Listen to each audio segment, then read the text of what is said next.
কারণেই হাত, কারণেই পা, গুলিতে কারো পেট এফোর ওপর হয়েছে, কারো বা গুড়িয়ে গেছে হাত পায়ের হাড়, শরীরে রয়েছে বুলেটের ক্ষত, ব্যথার যন্ত্রণায় হাসপাতালের বেডে কাতরাচ্ছেন তারা। চিকিৎসাধীন বেশিরভাগই খেটে খাওয়া মানুষ।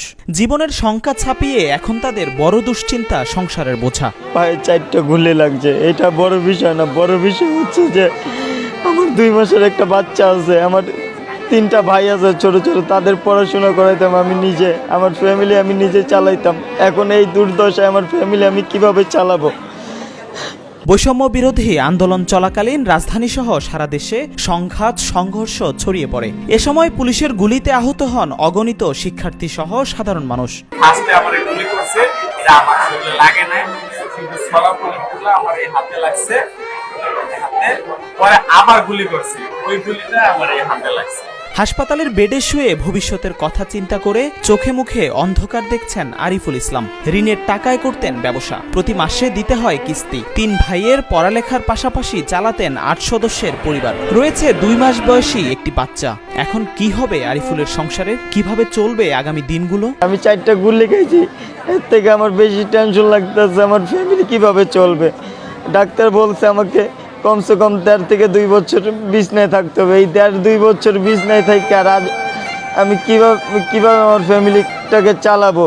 আর ডাক্তার আরও বলছে যে আমি আজও কি উঠে দাঁড়াতে পারবো কি পারবো না সেটাও নিশ্চয়তা নাই। আমার 2 মাসের ছেলেটাকে কি আমি আজও বুকে জড়িয়ে ধরতে পারবো, তাকে নিয়ে হাঁটতে পারবো, তাকে নিয়ে খেলা করতে পারবো, সেটাও আমি জানি না।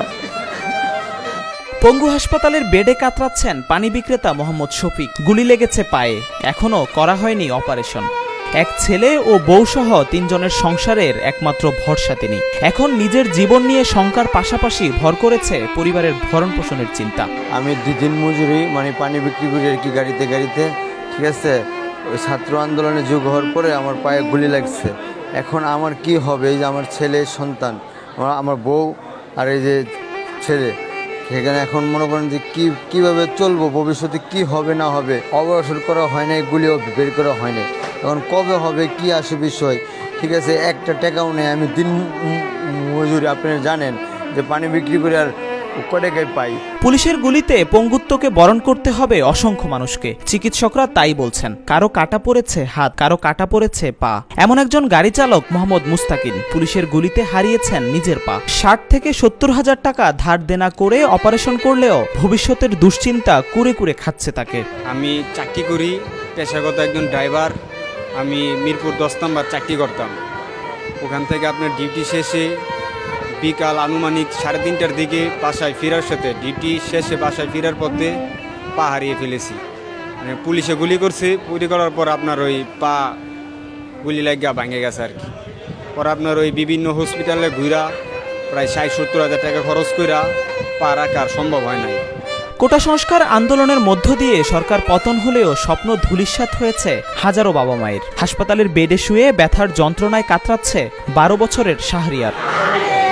বাবা শারীরিক প্রতিবন্ধী, মা কাপড় বিক্রি করে চালাতেন সংসার। ছেলেকে নিয়েছিল তাদের অনেক স্বপ্ন, তবে সেই স্বপ্ন এখন ফিকে হয়ে গেছে। ধার দেনা করে ছেলের অপারেশন করেছেন।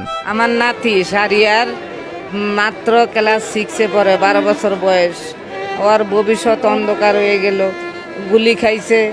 আমার মেয়ের স্বামী হয়েছে প্রতিবন্ধী, প্যারালাইজ হয়েছে, স্ট্রোক করার রোগী।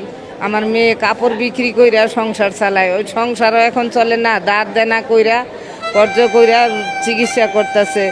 চিকিৎসার যে এই ধার দেনা শোধ করবো ওইরকম একটা সোচ নাই, ও কোত্থেকে করবো।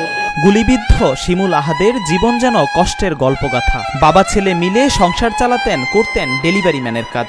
গুলিবিদ্ধ শিমুলের চিকিৎসা খরচ চালানোর সামর্থ্য নেই পরিবারের। বাধ্য হয়ে ঋণ করেছেন অনেক টাকা, করেছেন অপারেশন। আমি ডেলিভারি করতাম, আমার আব্বা একজন ডেলিভারি ম্যান। তো আমি গুলিবিদ্ধ হয়েছিলাম মিরপুর 10 নম্বরে আন্দোলনে গিয়ে 19 তারিখে। তো এখন পর্যন্ত আমি আর কাজ করতে পারতেছি না, সংসারে কোনো টাকা পয়সা দিতে পারতেছি না।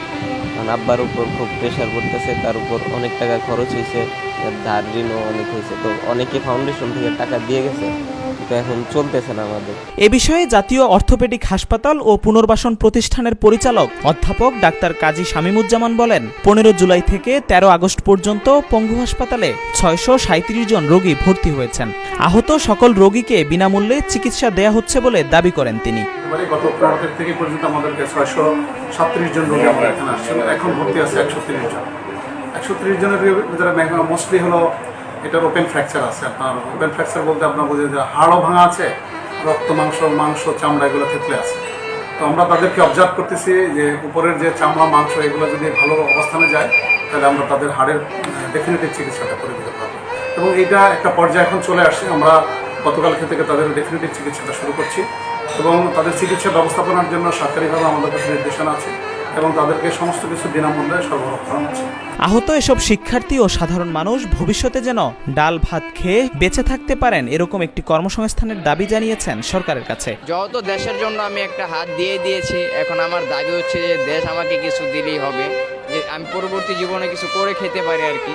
আমার বেশি কিছু লাগবে না, যে আমি সাধারণভাবে একটা ফ্যামিলি চালিয়ে যেতে পারি, এরকম একটা কিছু করে দিলেই হবে।